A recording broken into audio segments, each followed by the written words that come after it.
Hello guys, मैं पारखी को स्वागत करती हूँ आप सभी का अपने यूट्यूब चैनल स्टडी विद पारखी में। हमने अपनी लास्ट वीडियो में इलेक्ट्रिकल सप्लाई सिस्टम पूरा किया था और इसके साथ ही लॉसेस के बारे में पढ़ा था और बताया था मैंने आपको कि लॉसेस दो टाइप के होते हैं। कौन से? आपके जो एक ट्रांसमिशन सिस्टम में होते हैं, एक डिस्ट्रीब्यूशन सिस्टम में होते हैं। और डिस्ट्रीब्यूशन में भी दो टाइप के होते हैं, एक टेक्निकल और नॉन टेक्निकल। टेक्निकल में भी आपको फिक्स और वेरिएबल लॉसेस बताए थे कि फिक्स हमेशा बने रहते हैं सिस्टम में और वेरिएबल जो है पावर फ्लो के अकॉर्डिंग चेंज होते रहते हैं, और इसके बारे में हमने पूरी जानकारी ले ली थी। आज हम पढ़ते हैं, आज का टॉपिक है हमारा ट्रांसफार्मर, या हिंदी में जिसे कहते हैं परिणामित्र, कि ट्रांसफार्मर क्या होते हैं, इसके बारे में पूरी जानकारी देंगे और आप ध्यान से पढ़ेंगे। तो सबसे पहले अगर बात करें ट्रांसफार्मर में, तो ट्रांसफार्मर के बारे में कुछ बेसिक इन्फॉर्मेशन जान लेते हैं कि ट्रांसफार्मर होता क्या है, क्या क्या चीजें हैं। तो ट्रांसफार्मर क्या है? एक स्टैटिक डिवाइस है। ट्रांसफार्मर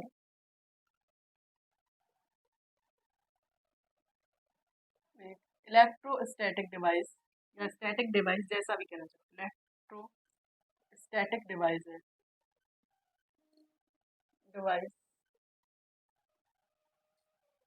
होती है, एक इलेक्ट्रोस्टैटिक डिवाइस होती है। इसमें कोई भी रोटेटिंग पार्ट नहीं होता। इसमें कोई भी रोटेटिंग पार्ट, स्टैटिक का मतलब क्या? स्थिर भाग है। जब स्थिर भाग है तो इसमें स्थिर में अस्थिर जैसी चीज तो कोई होगी नहीं, कोई घूमने वाली चीज होगी नहीं, तो इसमें कोई रोटेटिंग पार्ट नहीं होता। रोटेटिंग पार्ट नहीं होता है। ध्यान से समझेंगे, थोड़ा टफ है। इलेक्ट्रिकल वाले तो मशीन में ये पढ़ चुके हैं, लेकिन जो बाकी की ब्रांचेस हैं उन्होंने नहीं पढ़ा होगा, तो ध्यान से पढ़ेंगे, ठीक है। नेक्स्ट, ये म्यूचुअल इंडक्टेंस के प्रिंसिपल पे काम करती है, जिसे हिंदी में कहते हैं अन्योन प्रेरण। उस पर काम करती है, उसके प्रिंसिपल पर। यह है म्यूचुअल इंडक्शन। क्या कहते हैं हिंदी में? अन्योन प्रेरण। आपने 12th लेवल में पढ़ा होगा ये अन्योन प्रेरण। समझाऊंगी मैं, इसको भी समझाऊंगी क्या होता है ये। अभी आप लिख लीजिए म्यूचुअल इंडक्टेंस के इंडक्शन के प्रिंसिपल पर, प्रिंसिपल प्रिंसिपल पर वर्क करती है, पर वर्क करता है। ये क्या है? म्यूचुअल इंडक्शन के प्रिंसिपल पर वर्क करता है। आगे बात करें तो ट्रांसफार्मर क्या करता है? ट्रांसफार्मर का काम होता है ट्रांसफर करना। किसको ट्रांसफर करना? अल्टरनेटिंग वोल्टेज और करंट को। याद रखना, ये एसी सप्लाई पे काम करता है। ट्रांसफार्मर एसी सप्लाई पे काम करता है, डीसी पे नहीं करता। इसका एक रीजन होता है, अल्टरनेटिंग फ्लक्स का ना होना। फ्लक्स में चेंज नहीं होता, इस वजह से ये एसी पे काम करता है। यह है, लिख लीजिए, इसमें आपको ध्यान रहे ना रहे, यह प्योर एसी डिवाइस है। प्योर एसी डिवाइस है जो अल्टरनेटिंग या एसी वोल्टेज लेवल को, एसी वोल्टेज लेवल या करंट लेवल को चेंज करती है। एसी वोल्टेज लेवल या अल्टरनेटिंग वोल्टेज और करंट लेवल को चेंज करती है। ऐसे लिख लीजिए जैसा चाहे, एसी वोल्टेज और करंट लेवल को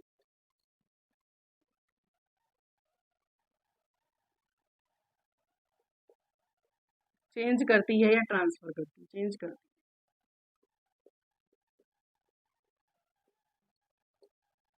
बिना फ्रिक्वेंसी को चेंज की। कैसे? बिना फ्रिक्वेंसी को चेंज की।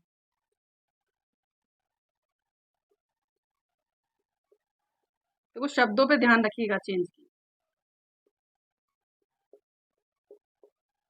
इसने कहा कि एसी वोल्टेज और करंट लेवल को चेंज करती है फ्रिक्वेंसी को चेंज किए बिना। यानी फ्रिक्वेंसी हमेशा सेम रहती है, यानी कांस्टेंट रहती है, चेंज नहीं होती है। क्वेश्चन कई बार आता है कि हमने 50 वोल्ट को 100 वोल्ट में कन्वर्ट किया, तो बताइए इसकी फ्रिक्वेंसी कितनी होगी।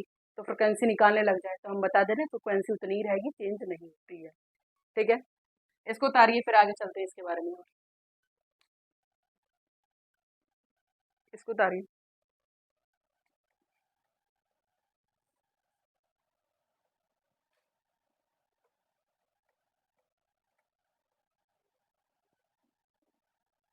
चलिए, ये पावर ट्रांसफर डिवाइस है, यानी पावर को ट्रांसफर करने वाली। ये पावर ट्रांसफर डिवाइस होती है, ठीक है, डिवाइस होती है। देखिए, अब ट्रांसफार्मर में दो वाइंडिंग्स होती हैं। ट्रांसफार्मर में क्या होता है, दो वाइंडिंग होती हैं, प्राइमरी वाइंडिंग और सेकेंडरी वाइंडिंग, ठीक है। इसमें एक टर्शरी वाइंडिंग भी होती है, वो हम आगे समझाएंगे आपको। अब क्या है, एक ट्रांसफार्मर का फिगर बनाइए। ये कौन सा है कौन सा नहीं, ये बाद में सीखेंगे। बस आप एक ट्रांसफार्मर बना, ठीक है। देखिए, जिस साइड पर हम क्या करते हैं, सप्लाई देते हैं, सप्लाई लगाते हैं। सप्लाई कौन सी लगेगी, एसी। कौन सी लगेगी, एसी। मैंने आपको अभी बताया कि प्योर एसी डिवाइस। जिधर साइड हम सप्लाई लगाते हैं वो कौन सी हो जाती है, हमारी प्राइमरी साइड। और जिस साइड पर हम क्या करते हैं, लोड लगाते हैं, क्या लगाते हैं, लोड,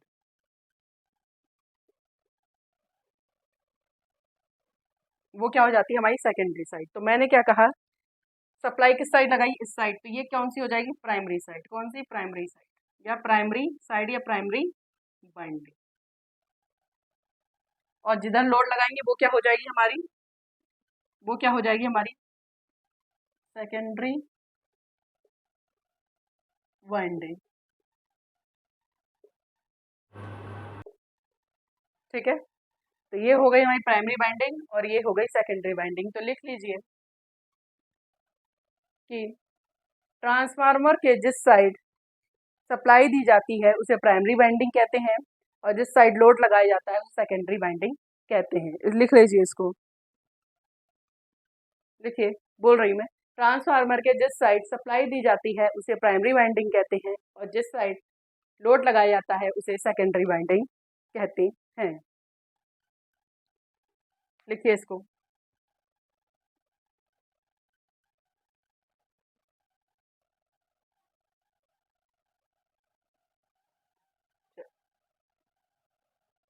आगे बात करते हैं इसमें।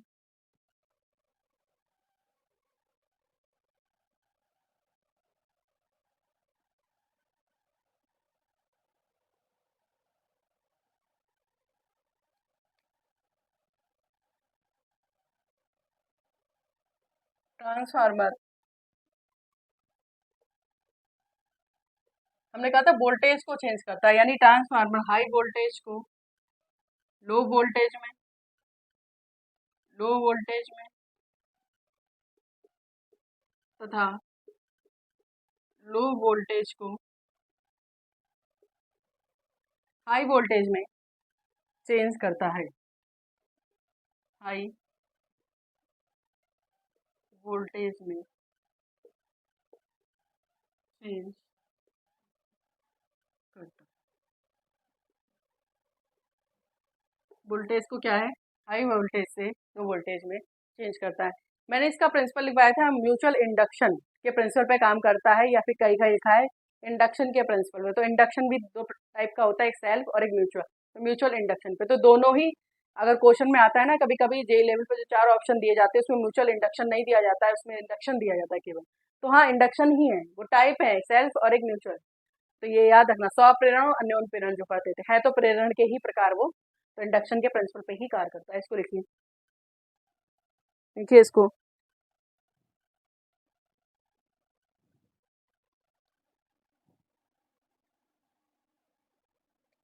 एक और चीज लिख लीजिए, कहीं आप भूल जाएं, ट्रांसफार्मर में फ्रिक्वेंसी चेंज नहीं होती है। ट्रांसफार्मर में फ्रिक्वेंसी, फ्रिक्वेंसी यानी आवृत्ति चेंज नहीं होती है।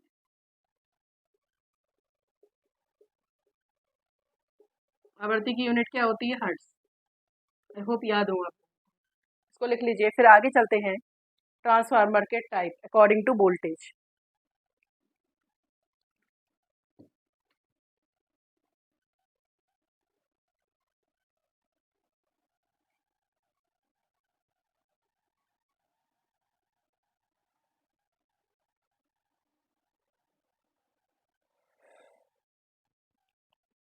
अब आते हैं अकॉर्डिंग टू वोल्टेज। दो प्रकार के होते हैं, एक होता है स्टेप अप। तो सबसे पहले पढ़ते हैं स्टेप अप। मैंने अभी जब इलेक्ट्रिकल सप्लाई सिस्टम पढ़ाया था तो step up transformer, step up step down transformer की काफ़ी बात हुई थी, तो आप उसको समझ लेते हैं वो क्या चीज़ है। ठीक है, उसमें इतना तो समझ में आ ही गया होगा कि ये वोल्टेज को बढ़ा रहा है, वो वोल्टेज को घटा रहा है। तो बस उसी बारे में अब आगे और चर्चा करते हैं।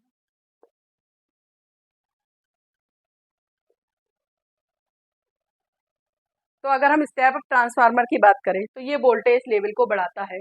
ये एसी वोल्टेज के लेवल को बढ़ाता है।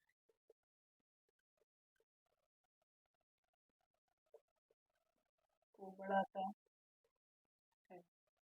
ये तो ही पहली बात। दूसरी बात क्या है इसमें? इसमें प्राइमरी वाइंडिंग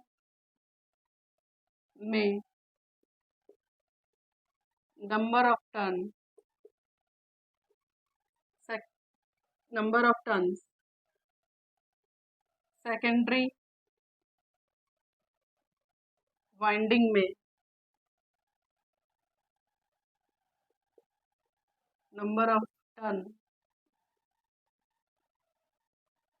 इसमें प्राइमरी वाइंडिंग में number of turn secondary winding में नंबर ऑफ टर्न से कम होते हैं, या ये कह दीजिए सेकेंडरी वाइंडिंग में नंबर ऑफ टर्न ज़्यादा होते हैं। क्या कहा मैंने? अगर शॉर्ट में लिखूं इसको मैं कि देखो प्राइमरी नंबर ऑफ टर्न, देखो इस तरह से एक ग्राफ बना देते हैं, उससे ज़्यादा समझ में आएगा। जैसे ये आपका ट्रांसफार्मर है, हम कह रहे हैं प्राइमरी में नंबर ऑफ टर्न क्या है? कम है, तो हमने इसमें क्या कर दिए? कम बना दिए। ठीक है, ये दी हमने एसी सप्लाई, ये बनाना है आपको। और सेकेंडरी में नंबर ऑफ टर्न से कम होते हैं, यानी सेकेंडरी वाइंडिंग में क्या है? नंबर ऑफ टर्न ज़्यादा है। ये लोड लगा है आरएलएफ का।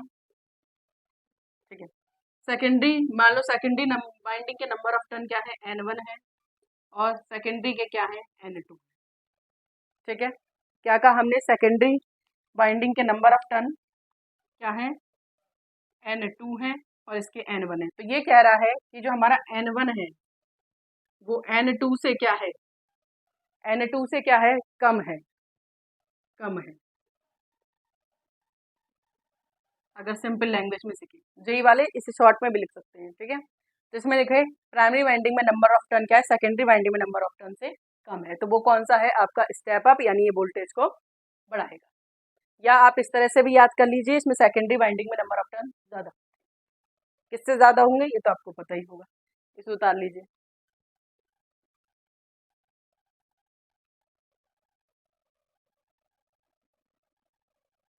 आपके में ज़्यादा नहीं है ट्रांसफार्मर के बारे में, वैसे तो ये अपने आप में एक बहुत बड़ा टॉपिक है, लेकिन आपके एनर्जी कंजर्वेशन में इसमें बस थोड़ी थोड़ी बेसिक इन्फॉर्मेशन है ट्रांसफार्मर की, ज़्यादा कुछ भी नहीं है। ठीक है, बहुत ज़्यादा नहीं है। चलिए अब पढ़ते हैं स्टेप डाउन।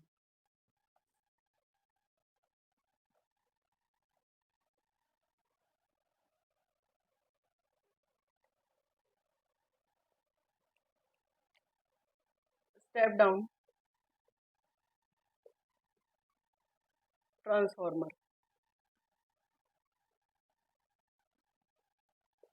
तो जो स्टेप डाउन ट्रांसफार्मर होता है, अब डाउन क्या करता है? वोल्टेज लेवल को डाउन कर देता है। यह एसी वोल्टेज लेवल को कम कर देता है, कम करता है। ठीक है, और इसमें क्या होंगे? अगर नंबर ऑफ टर्न की बात करें तो इसमें प्राइमरी वाइंडिंग में, ये प्राइमरी वाइंडिंग लिखा है, प्राइमरी वाइंडिंग में नंबर ऑफ टर्न्स, यानी कि वो जो हमारी वाइंडिंग के छल्ले बने होते हैं उसे टर्न्स कहते हैं। सेकेंडरी वाइंडिंग में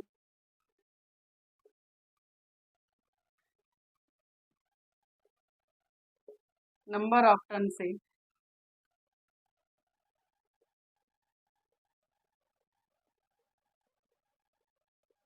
ज्यादा होते।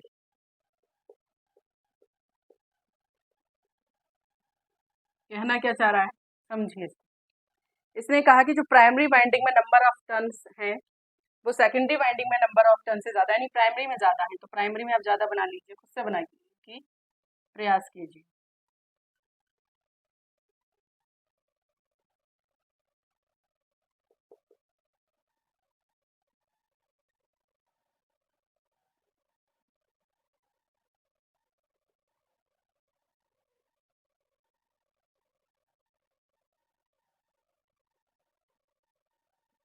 ये लोड लगा है, लोड यानी कि आप ये ट्रांसफार्मर से सप्लाई किसी शहर को दे रहे हैं, किसी घर को दे रहे हैं, उसे लोड कहते हैं, यानी कंज्यूमर्स लोड। ठीक है, जो कंज्यूम करेंगे पावर, उनकी बात की जा रही है यहाँ पर लोड में। ठीक है, तो यहाँ हम क्या कह रहे हैं कि जो N1 है, प्राइमरी साइड की क्या है N1 और यहाँ की क्या है N2। तो हम कह रहे हैं कि जो हमारी N1 है वो ज़्यादा है कहाँ से, N2 से।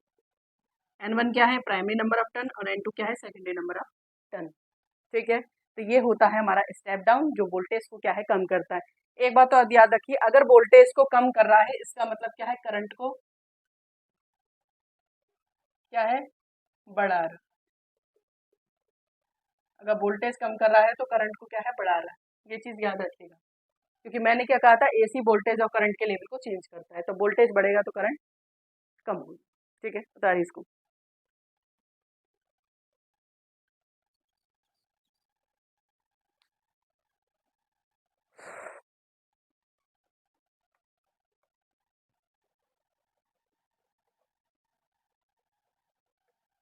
नेक्स्ट पढ़िए, आइसोलेटेड ट्रांसफार्मर।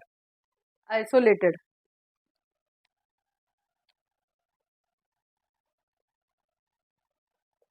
Isolated transformer.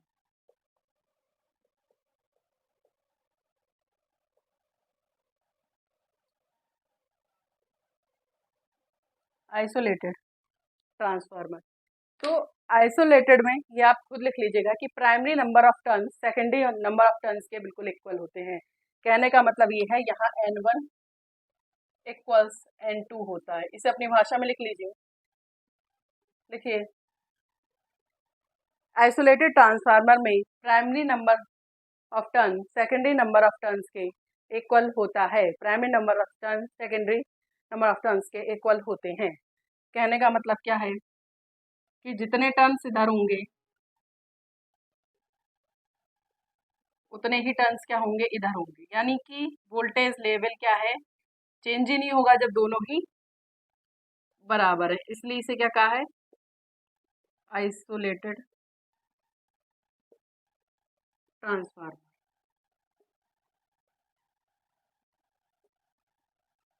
लिख लीजिए सारी इसको।